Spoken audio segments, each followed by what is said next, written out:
Siapa yang kita andalkan dalam hidup ini adalah kepada siapa kita berseru saat kita butuh. Firman Tuhan dalam Yeremia 17 ayat yang ke-7 berkata, diberkatilah orang yang mengandalkan Tuhan, yang menaruh harapannya pada Tuhan. Dikatakan diberkati orang yang mengandalkan Tuhan. Kita yang selalu berseru kepada Tuhan saat kita punya kebutuhan akan diberkati. Katakan amin. Siapa yang kita cari saat kita terjepit menunjukkan siapa yang kita andalkan dalam hidup ini. Waktu kita punya kebutuhan, waktu kita tertekan, waktu kita tidak tahu harus kemana, kita harus berbuat apa, kita lari kemana. Yang kita andalkan dalam hidup kita akan jadi tempat pelarian kita. Firman Tuhan mengajarkan kepada kita untuk tidak mengandalkan kekuatan sendiri, yaitu kekayaan kita, kepandaian kita, kekuasaan, pengalaman, jabatan. Jangan mengandalkan kekuatan sendiri. Belajar mengandalkan Tuhan, yang pertama tidak mengandalkan kekuatan sendiri. Kita harus belajar mempercayai Tuhan segenap hati, mempercayakan hidup kita kepada tangan Tuhan yang kuat. Amsal 3 ayat 5 berkata gini, percayalah kepada Tuhan dengan segenap hatimu, dan janganlah bersandar kepada pengertianmu sendiri. Seringkali dalam hidup kita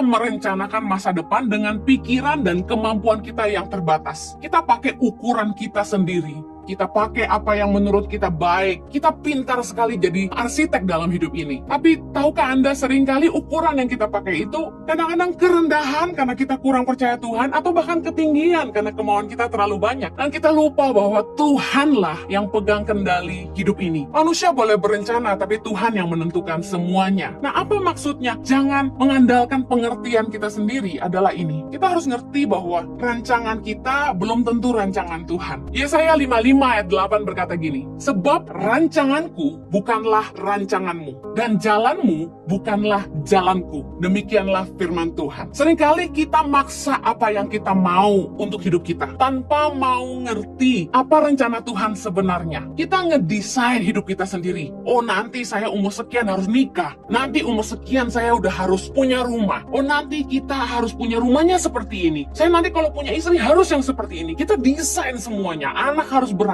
Kita seringkali lupa untuk datang sama Tuhan dan mengandalkan hikmat dari Tuhan, meminta tuntunan Tuhan dalam hidup kita. Jalanku bukan jalanmu, kata Tuhan. Rancanganmu bukan rancanganku.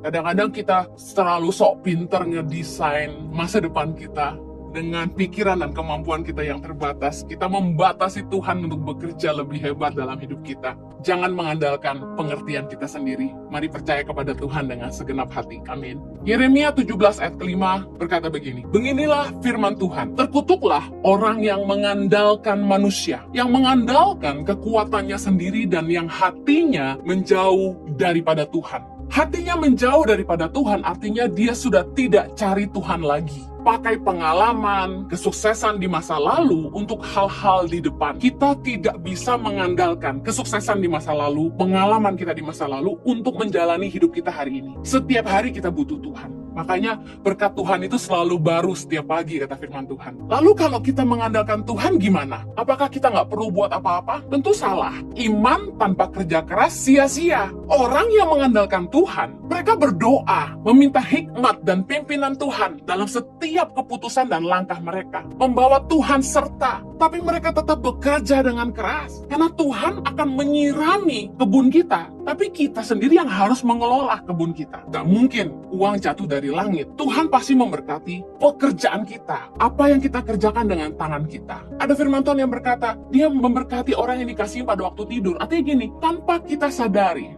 ketika kita sedang istirahat, ketika kita sedang punya waktu untuk hidup kita juga tidak melulu cari harta, Tuhan itu sanggup bekerja, memberkati ladang-ladang kita, memberkati apapun yang kita kerjakan. Tuhan sanggup mendatangkan berkat, melimpah gandakan apa yang kita kerjakan. Bukan hanya semata karena kerja keras kita, tapi kalau kita bisa kaya itu karena berkat Tuhan.